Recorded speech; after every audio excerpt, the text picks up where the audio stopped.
Hello बच्चों, आप लोग कैसे हो? ठीक हो? तो हम शुरू करते हैं बच्चों। Class number 9। आज कौन सी क्लास होगी? Class number 9। या किसकी बैच चल रहा है? यूपी टेट और सी टेट के लिए। बच्चों लोग, हम आगे बढ़ने से पहले मैं आपको आज खुशखबरी बता दे रहा हूँ कि आज जो न्यूज़पेपर में आया था कि आप लोगों को 60,000 शिक्षक भर्ती आने वाली है।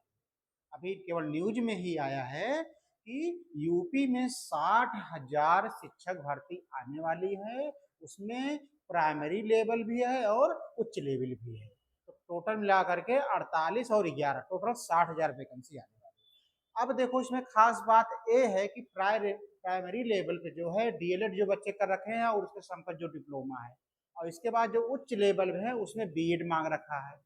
अब इन सब चीजों के लिए आपको यूपी टेट या सी टेट तो पास करना ही है। तो बच्चों, इसीलिए ये बैच और महत्वपूर्ण हो जाता है कि आपको जो जुलाई या सितंबर में पेपर होगा, आपको यूपी टेट या सी टेट तो पास करना ही है।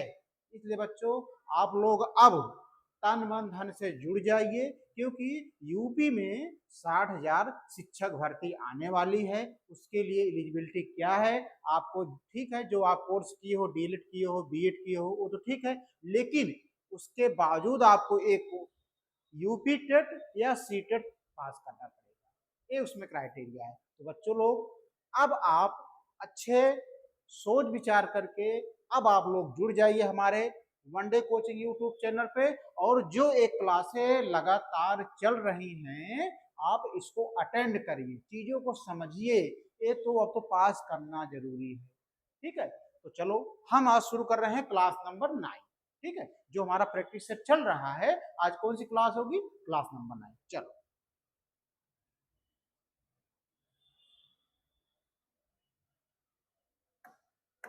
तो कल हम लोग क्या पढ़ रहे थे बताओ? कल हम लोगों ने पढ़ा था, यूनिट डिजिट भी पढ़ा था, इसके बाद नंबर ऑफ फैक्टर पढ़ा था। नंबर ऑफ फैक्टर में मान लो 36 है, उसका एग्जाम्पल मान लो कोई चीज 36 है, तो उसमें तीन चीजें पूछ सकता है। कुल गुणनखंडों की संख्या पूछ सकता है, विषम गुणनखंडों की संख्या पूछ सकता है, और सम गुणनखंडों की संख्या पूछ सकता है। तो इसके बारे में हमने पूरा डिटेल अच्छी तरीके से कई एग्जाम्पल के द्वारा बताया था। तो बच्चों लोग, आप कोई दिक्कत नहीं होनी चाहिए नंबर ऑफ फैक्टर निकालने में और यूनिट डिजिट निकालने में। ठीक है, अब हम चीजों को आगे धीरे धीरे पढ़ेंगे। तो हम आगे नए चैप्टर में चलते हैं, रिमाइंडर थ्योरम। क्या है नया चैप्टर आज? एक क्लास नंबर 9 ही है, क्योंकि संख्या पद्धति बहुत बड़ा 4-5 चैप्टरों का मिक्स एक चैप्टर है। ठीक है, इसलिए काफी लंबा हो जा रहा है, लेकिन इसमें 4-5 चैप्टर हैं, वो भी बहुत महत्वपूर्ण हैं। इसमें से एक या दो क्वेश्चन हर एक चैप्टर से पूछे जाते हैं। ठीक है, चाहे वो यूपी टेट हो या सी टेट हो या अदर एग्जाम हो। तो संख्या पद्धति का जो चैप्टर है बहुत बड़ा है। बच्चों लोग, आप घबराइए नहीं, इसमें कई चैप्टर हैं, इसलिए थोड़ा लंबा वीडियो बन जा रहा है। तो ठीक है, आज क्या पढ़ेंगे हम? Reminder theorem.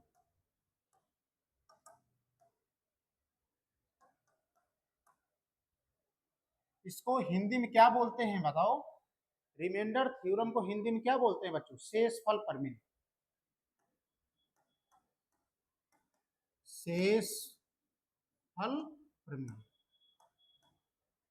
जो बच्चे हिंदी माध्यम है हिंदी जाने, जो बच्चे इंग्लिश मीडियम है अपना इंग्लिश जाने। तो हम रिमाइंडर थ्योरम पढ़ते हैं, इसका हिंदी होता है शेषफल प्रमेय। बच्चा लोग, इसमें आपको एक एक चीजें बताया हूँ, ये एक एक चीजें आपको समझ में आनी चाहिए। अगर समझ में चीजें नहीं आती हैं तो आपके पास सारी सुविधाएं हैं। कल मैंने नंबर भी बताया था कि 9717749910 पे अपना डाउट पूछ सकते हो व्हाट्सअप करके, या हमारे वनडे कोचिंग यूट्यूब चैनल के द्वारा कमेंट करके अपनी समस्याओं को पूछ सकते हैं।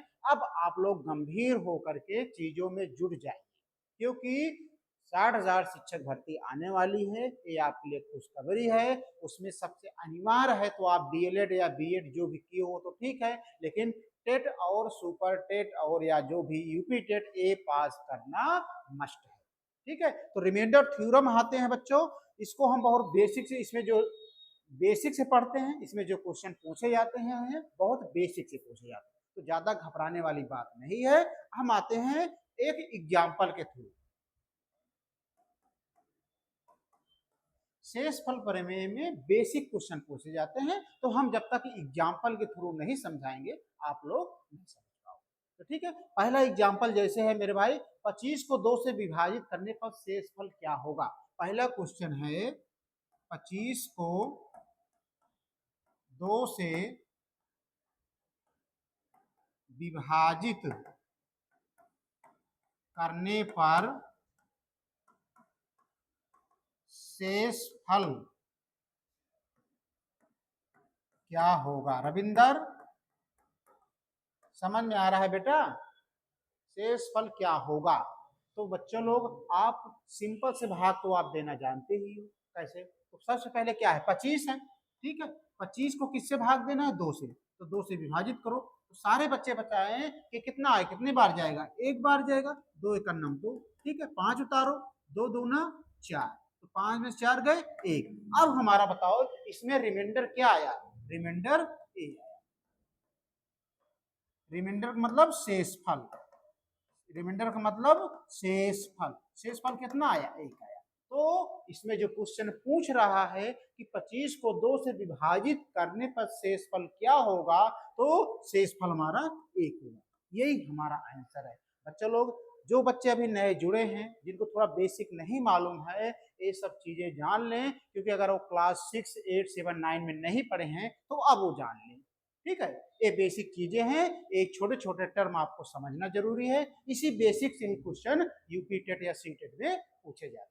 तो पहला क्वेश्चन समझ में आया कि नहीं, पहला उदाहरण समझ में आया कि नहीं सारे बच्चों को। अगर समझ में चीजें आ गई हो तो आप वीडियो को लाइक और सब्सक्राइब तो करना फर्ज बनता है। ठीक है, चलो एग्जाम्पल नंबर हम 2 पे आते हैं। एग्जाम्पल नंबर 2 पे आते हैं। जब तक हम लोग 1, 2, 3, 4 एग्जाम्पल नहीं समझते हैं तो चीजें थोड़ा मुश्किल होती है। जब 1, 2, 3 एग्जाम्पल हम समझ लेते हैं तो हमें चीजें 100% समझ में आ जाती है।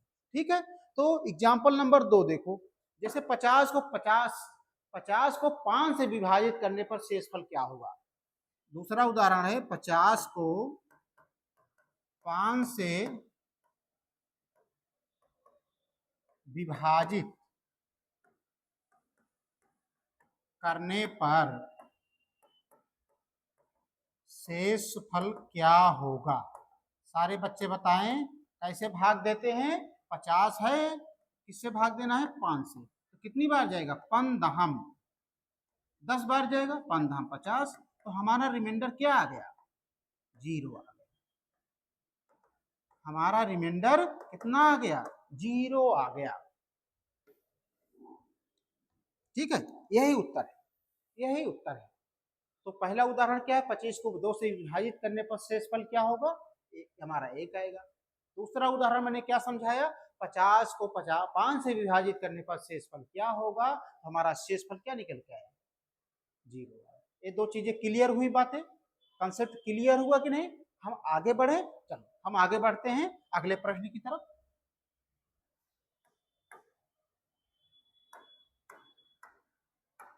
चलो आगे नेक्स्ट उदाहरण देखते हैं मेरा।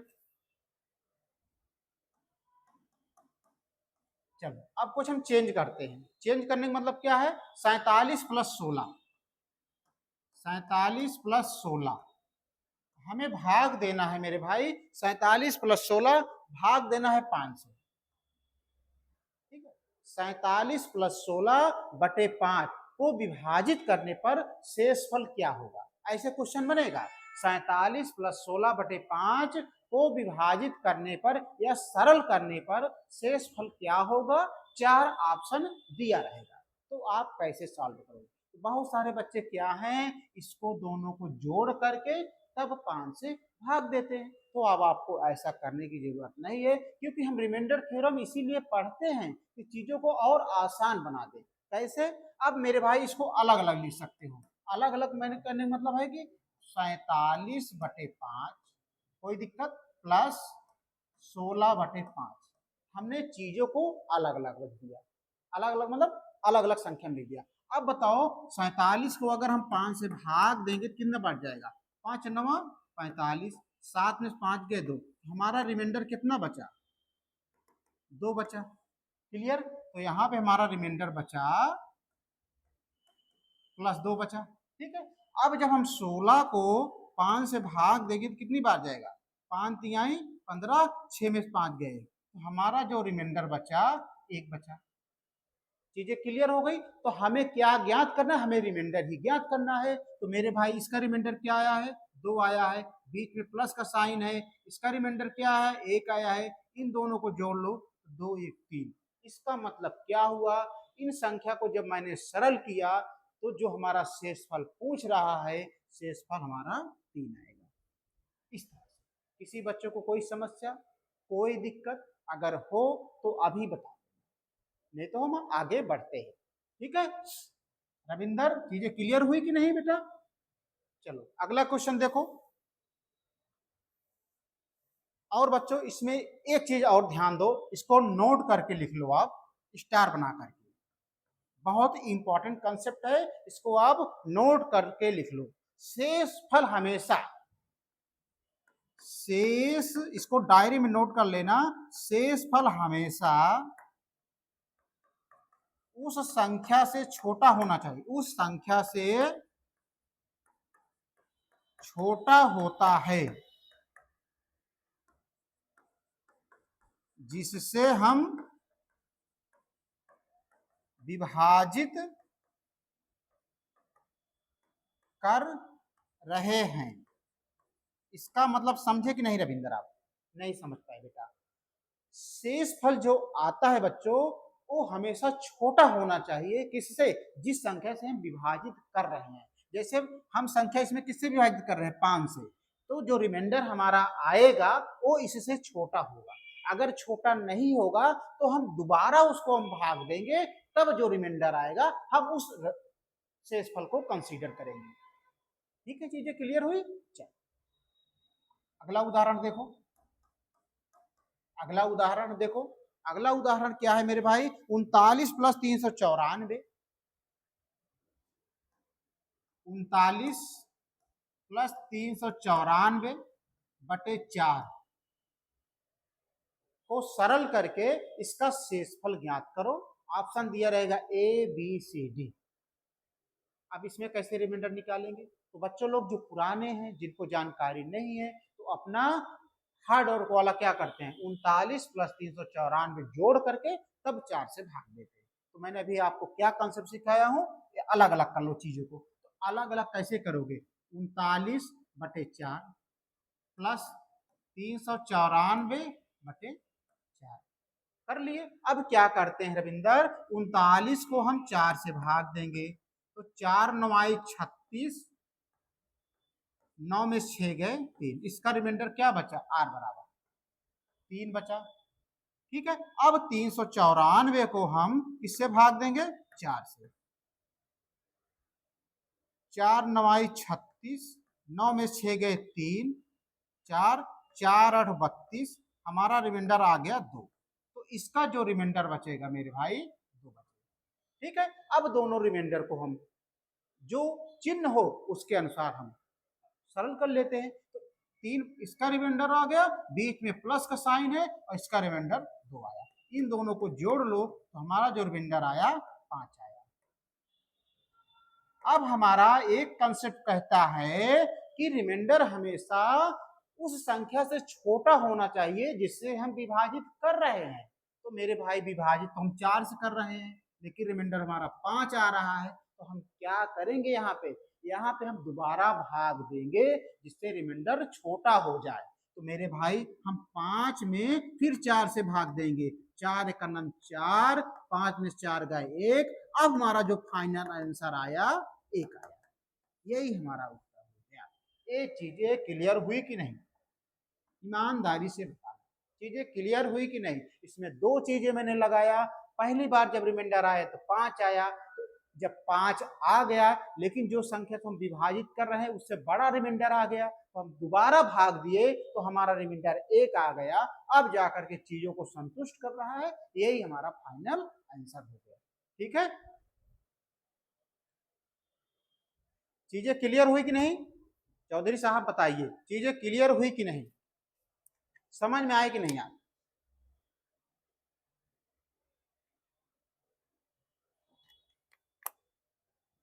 चलो आगे बढ़ते हैं हम, आगे बढ़ते हैं हम चीजों को लेकर के।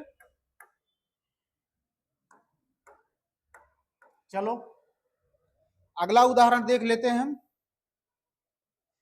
अगला उदाहरण है 26 गुणे 37।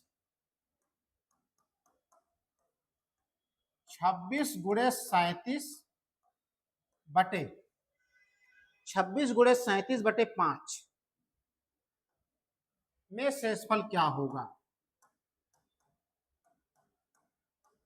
शेषफल क्या होगा? सारे बच्चे बताएं। 26 गुणे 37 बटे 5 में शेषफल क्या होगा? तो मैंने सीधा सीधा बताया हूं मेरे भाई, तो सब चीजों को अलग अलग आप करो। बहुत सारे बच्चे क्या करते हैं कि 26 गुणे 37 को गुणा करेंगे फिर 5 से भाग देंगे, तो ऐसा करने की जरूरत नहीं है। जो मैंने कॉन्सेप्ट बताया हाँ, आप उसके अनुसार चलोगे तो चीजें आसान हो जाएगी। कैसे आसान होगी? अब देखो हम क्या करते हैं, 26 में अगर हम 5 से भाग देंगे तो 5 25, 6 में 5 गए 1, तो हमारा जो इसका रिमाइंडर आया क्या आया? 1 आ गया। ठीक है, अब 37 को हम 5 से भाग देंगे तो 5 7 35, 7 में 5 गए 2, इसका रिमाइंडर जो आया क्या आया? 2 आया। हमने 5 को अलग अलग भाग करके तब रिमाइंडर ज्ञात कर दिया। अब जो रिमाइंडर क्या है इसका? 1 है, बीच में किसका निशान है? गुणे का निशान है। इसका रिमाइंडर कितना है? 2 है। इसको चीजों को सरल करोगे, 1 में 2 से गुणा करोगे 2, यही हमारा आंसर है। किसी बच्चे को कोई समस्या? अगर आप इसमें 26 में 37 से गुणा करते फिर उसके बाद 5 से भाग देते तब जाकर के आपको ये बचता, तो कितना समय बचत हुआ। मुश्किल अगर आप इसमें गुणा करते तो कम से कम 30 सेकंड लगता, इसके बाद सरल करते तो 1 सेकंड लगता, मान लो टोटल मिलाकर के 40 सेकंड लगता, लेकिन ये कितना समय लगा? मुश्किल से 10 सेकंड लगा। तो ये चीजें बेहतर हैं कि आपको लंबा समय वाला चीज बेहतर है। आप लोग बताइए, आगे बढ़े। अगला उदाहरण देख लेते हैं। अगला उदाहरण देख लेते हैं। अगला उदाहरण क्या है? 18 गुणे 19, 18 गुणे 19 बटे 6 में शेषफल क्या होगा? में शेषफल क्या होगा? ये ज्ञात करना है। तो बताओ शेषफल क्या होगा? 18 को हम अलग अलग भाग दे रहे हैं, तो 6 से 6 तिरी 18। अब इसका रिमाइंडर क्या हो गया? 0 आ गया। मेरे भाई इसका रिमाइंडर क्या आ गया? 0 आ गया। अब 19 में हम जब 6 से भाग देंगे तो 6 तिरी का 18, 9 में से 8 गए 1, इसका रिमाइंडर क्या आ गया? 1 आ गया। ठीक है, अब हम एक अनुसार सरल कर लेते हैं। जैसे यहाँ पे 0 है, बीच में किसका निशान है? गुणे का निशान है, इसका रिमाइंडर 1 आया। अब किसी भी संख्या को अगर हम 0 से गुणा करते हैं तो उसका जो मान आता है वो शून्य होता है, तो इसका मान क्या हो जाएगा? शून्य। यही हमारा आंसर है। किसी बच्चों को कोई दिक्कत कोई समस्या हो तो बताइए मेरे भाई। ये चीजें क्लियर हुई कि नहीं? हम रिमाइंडर इसको आसानी से अलग अलग करके तब रिमाइंडर निकाल लेंगे तो चीजें आसान हो जाती हैं, समय कम लगता है। ठीक है, जैसे आगे बढ़े हम।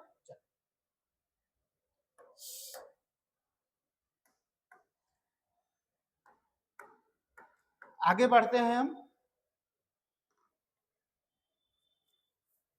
बच्चों लोग। अब हम आते हैं पावर की तरफ। अब हम चलते हैं किसमें? पावर वाले सवाल में। पावर वाले सवाल में, पावर का मतलब घात वाले सवाल में। पावर का मतलब क्या होता है?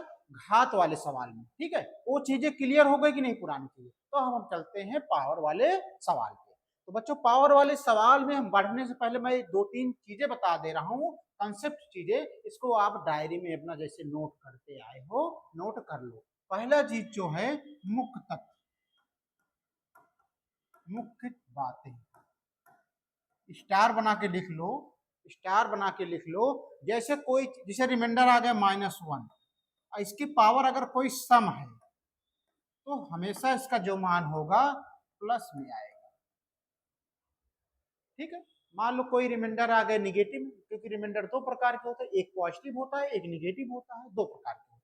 तो अगर रिमाइंडर माइनस निगेटिव में आ गया और इसकी घात सम आ गई, सम का मतलब 0 हो, 2 हो, 4 हो, 6 हो, 8 हो, तो पावर अगर सम आ जाए तो उसको जब सॉल्व करेंगे तो उसकी चीजें जो आएंगी वो प्लस में आएंगी। दूसरी बात,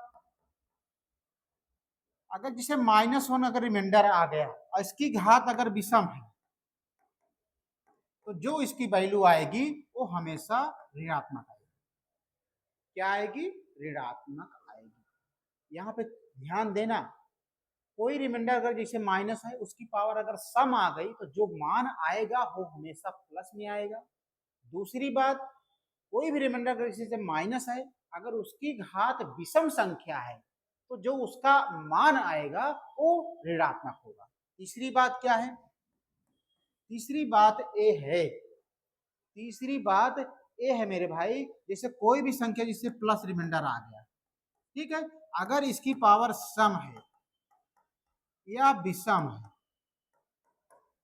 इसकी पावर अगर सम है या विषम है तो इसका जो मान आएगा हमेशा प्लस में रहेगा। तो तीन चीजें क्लियर हुई, पहली चीजें, दूसरी चीजें, तीसरी चीजें। अगर रिमाइंडर माइनस में आता है, उसकी पावर सम है तो जो उसका मान आएगा प्लस में आएगा। ठीक है,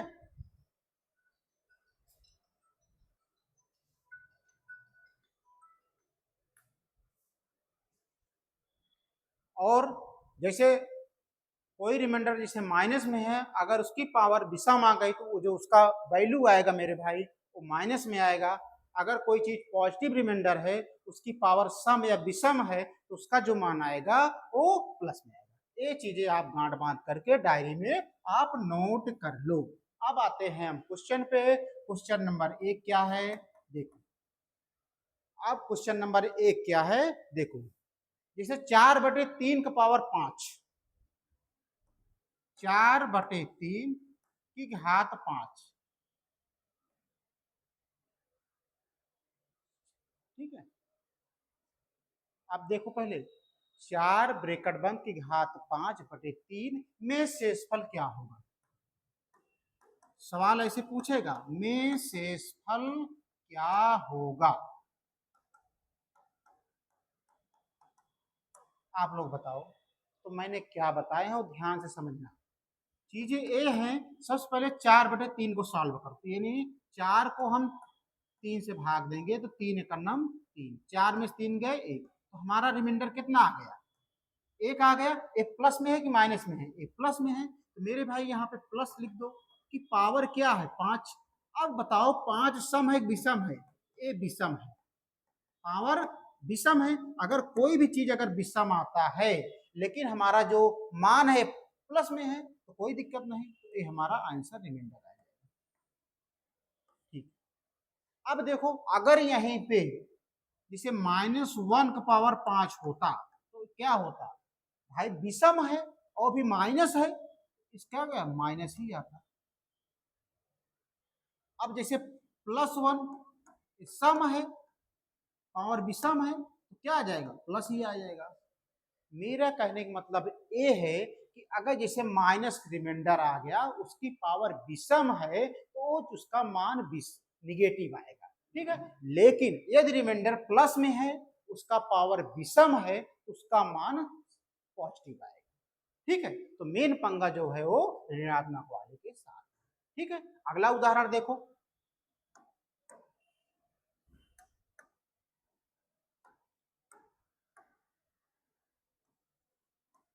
अगला क्वेश्चन देखो।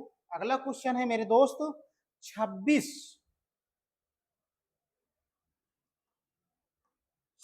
की घात दिया है 3385, 3385 और बटे दिया है मेरे भाई 5।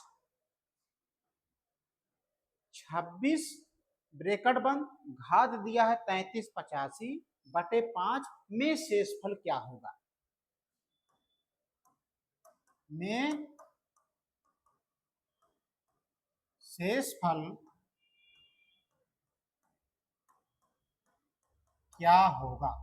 चलो बताओ रविंदर कैसे क्या होगा। तो क्या करते हैं हम, सबसे पहले हम इन दोनों को कंसीडर करेंगे मेरे भाई। तो 26 में आप 5 से भाग दोगे, कितनी बार जाएगा, 5 25, 6 में 5 गए प्लस 1, हमारा रिमाइंडर क्या आ गया, प्लस में आ गया। तो मेरे भाई यहाँ पे क्या लिखते हैं, 1 1 की घात 33 85। तो हम लास्ट संख्या को कंसीडर करेंगे। लास्ट क्या है, सम है कि विषम है, विषम है। तो विषम अगर किसी भी संख्या का अगर धनात्मक है, चाहे संख्या पावर सम हो या विषम हो, तो उसका मान क्या आता है, प्लस में ही आता है। तो इसका आंसर जो आ जाएगा, एक आ जाएगा। मेरे भाई एक का पावर चाहे इतना भी हो, अगर एक में इतने से गुणा करोगे तो एक है तो ही आएगा। ठीक है, जैसे भाई एक का पावर 3 है, इसको क्या लिख सकते हो, एक गुणे एक गुणे एक, तो सरल करो, एक इक्यानवे एक इक्यानवे, तो एक ही तो आंसर आएगा, चाहे जितनी बड़ी पावर हो। अगर एक की चाहे जितनी पावर बड़ी हो, उसका जो मान आएगा वो एक आएगा। लेकिन अगर यहीं पे रिमाइंडर -1 होता और पावर होती 33 85, तो बताओ ये सम है कि विषम है। अगर किसी भी शेष फल के पावर विषम है और भी निगेटिव मान है, उसका क्या मान आएगा, निगेटिव ही आएगा। तो यहाँ पे क्या हो जाता है, -1 हो जाता है। मेरा कहने का मतलब ये समझाना है बस आप लोगों को। ठीक है, आगे बढ़े, अगले प्रश्न पे आते हैं तो चीजें और क्लियर हो जाएगी। देखो अगला क्वेश्चन है, जैसे 3/4,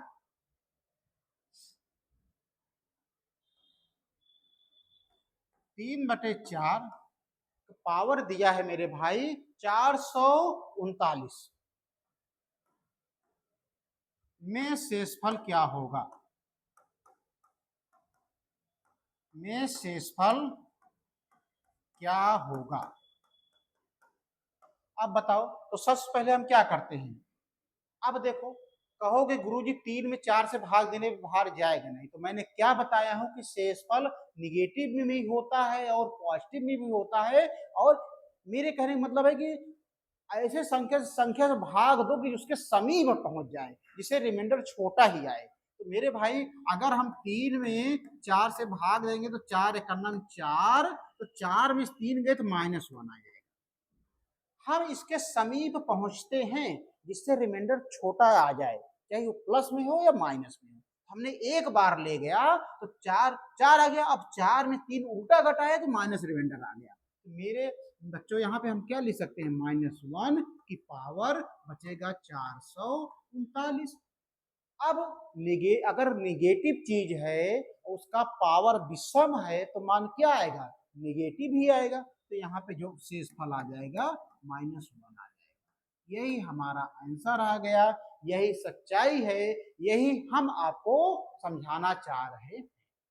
ठीक है, जैसे देखो -1 तो पावर अगर 5 है तो क्या मान आएगा बताओ, -1 आएगा। इसे +1 की पावर 5 है तो क्या आएगा, +1 आएगा। ठीक है, जैसे -2, ध्यान समझना, जैसे -1 की पावर 6 है, क्या आ जाएगा भाई, संख्या विषम है, सॉरी संख्या पावर सम है, तो किसी भी पावर का अगर माइनस है, उसका संख्या पावर जो है वो सम है, तो क्या आ जाएगा, प्लस में आ जाएगा। कैसे आएगा, देखो -1 मैं समझाता हूँ, क्लियर है कि कीजिए। जैसे -1 पावर -6 है भाई, इसको सरल करो, -1 को 6 बार लिखो, -1 गुणे -1 गुणे -1 गुणे -1 गुणे -1। देखो माइनस माइनस प्लस, प्लस में माइनस गुणा करोगे माइनस, फिर माइनस माइनस प्लस, प्लस में माइनस गुणा करोगे क्या आ जाएगा, प्लस आ जाएगा, प्लस।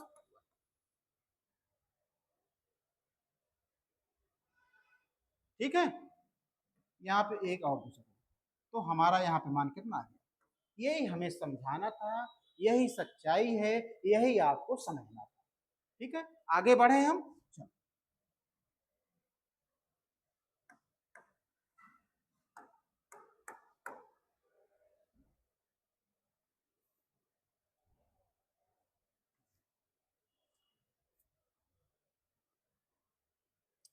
अब देखो बच्चों, थोड़ा जो संख्या मैंने दिया था 3/4,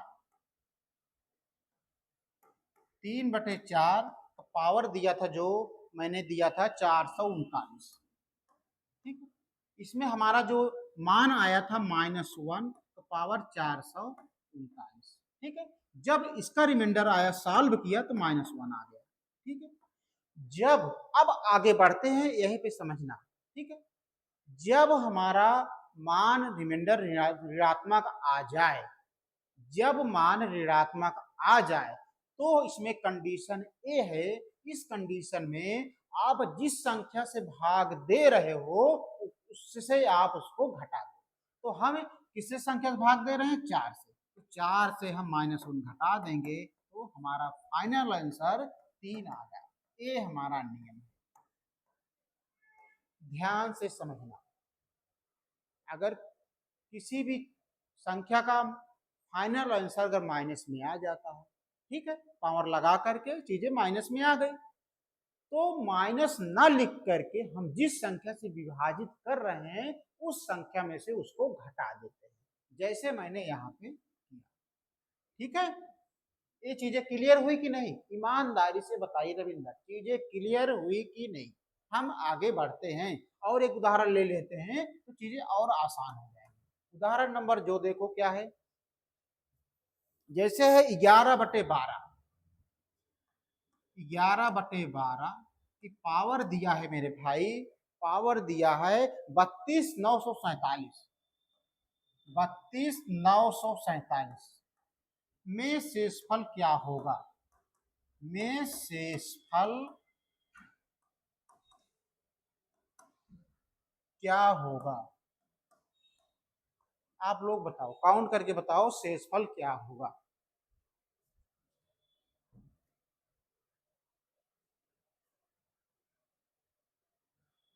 ध्यान से समझो। अब बताओ 12 में 11 नहीं जाएगा तो हमने क्या नियम बताया है? 11 लिख करके 12 से हम इसके अधिकतम पास तक जाते हैं जिससे हमारा रिमाइंडर छोटा आए। तो 12 एकन्नम 12, अब 12 में से 11 घटेगा, उल्टा घटेगा तो -1 आ जाएगा। तो हमारा रिमाइंडर आ गया मेरे भाई -1 की पावर दिया है 32,947, ठीक है। अब -1 की पावर विषम दिया है, कैबिनेट साथ विषम है तो क्या मान आता है? माइनस ही आता है, तो -1 आ गया। अब जब रिमाइंडर -1 आ जाए तो नियम क्या कहता है कि आप जिस संख्या से भाग दे रहे हो उसमें से उसको घटा दो। तो उसको हमारी संख्या क्या भाग दे रहे हैं? 12, तो 12 में हम किससे घटाएंगे? -1 घटा देंगे तो हमारा फाइनल आंसर आ जाएगा 11। यही हमारा आंसर आ जाएगा। किसी बच्चों को कोई समस्या, हमने उदाहरण नंबर 2 बता करके चीजें आसान कर दिया हूं। अब आप लोग इतना समझदार हो कि कोई दिक्कत नहीं होगी, ठीक है। आगे चले हम, चलो ये रिमाइंडर वाली चीजें समझ में आ रही हैं कि नहीं आप लोग? अगर जब चीजें आ रही हो, वीडियो पसंद आ रहा हो तो आप लोग लाइक्स और थंब, आपका कर्तव्य है कि कम से कम करते रहना चाहिए। बच्चों आप लोग इस वीडियो को पूरे सोशल मीडिया पे भेज दो, जहां जहां भी स्टेटस भी लगा लो यार, क्योंकि मैं आपसे केवल, आप लोग जब लाइक करते हो, कमेंट करते हो तो मुझसे आप लोगों से एनर्जी मिलती, कम से कम मुझे ये समझ में आता है कि बच्चों लोग आपको मेरी पढ़ाई हुई चीजें समझ में आ रही हैं। मुझे अंदर से फीलिंग इतनी अच्छी लगती है कि आप कम से कम मेरा पढ़ाया हुआ बच्चों को समझ में चीजें आ रही हैं, इसलिए बच्चों लाइक कमेंट और शेयर कर रहे हैं, ठीक है। और हमें कुछ नहीं मिलता, ठीक है। इसलिए आपसे निवेदन है, रिक्वेस्ट है कि दूसरे बच्चों को भी शेयर कर दो, लाइक कर दो, सब्सक्राइब कर दो, जिससे आप लोगों से मुझे प्रेरणा मिले कि कम से कम बच्चे को समझ में चीजें आ रही हैं, ठीक है। अगला उदाहरण देखते हैं, 19/20, क्वेश्चन नंबर 2 देखो, तीसरा है 19/20 की पावर, 19/20 की पावर 32,960, 32,960। चलो 32 अब क्या करते हैं? 19/20, 20 में 19 से भाग देंगे नहीं जाएगा, लेकिन हम इसके समीप जाएंगे, पास में जाएंगे। तो कैसे? 19 को हम 20 से भाग देंगे तो 20 एकन्नम 20, अब हम उल्टा घटाएंगे तो 20 में 19 घटेगा तो -1 आ जाएगा, ठीक है। हमारा रिमाइंडर आ गया -1। अब घात क्या है? 32,960, तो हम पूरी घात को ना देख करके लास्ट वाली घात को देखते हैं। ये सम है, एक विषम है, ये सम संख्या है, तो -1 की पावर 0। ठीक है, जब संख्या सम हो या पावर 0 हो तो उसका मान क्या आता है? किसी भी संख्या का अगर मान 0 है पावर में तो उसका मान आता है क्या? 1। यही हमारा आंसर आ गया। ठीक है भाई, जिसे -1 का पावर 0 है तो इसका मान क्या आ जाएगा? 1 ही आएगा। जिसे 1 का पावर 0 है तो इसका मान क्या आएगा? 1 आएगा। जिसे 5 का पावर 0 है इसका मान क्या आएगा? 5 आएगा। मेरे कहने का कंसेप्ट जो है, किसी भी संख्या का घात अगर 0 है तो वही संख्या वही मान हो जाता है। ठीक है, जैसे -1 का पावर 0, पहली बात तो ये सम है। किसी भी माइनस की अगर पावर सम है तो मान क्या आता है? हमेशा पॉजिटिव आता है। ठीक है, चाहे आप इस तरह से समझो, चाहे आप घात के नियम से समझो, दोनों चीजें से आपको मैंने समझा दिया। ठीक है, आगे बढ़ते हैं। तो बच्चों लोग, ये चीजें अब आप समाप्त हुई।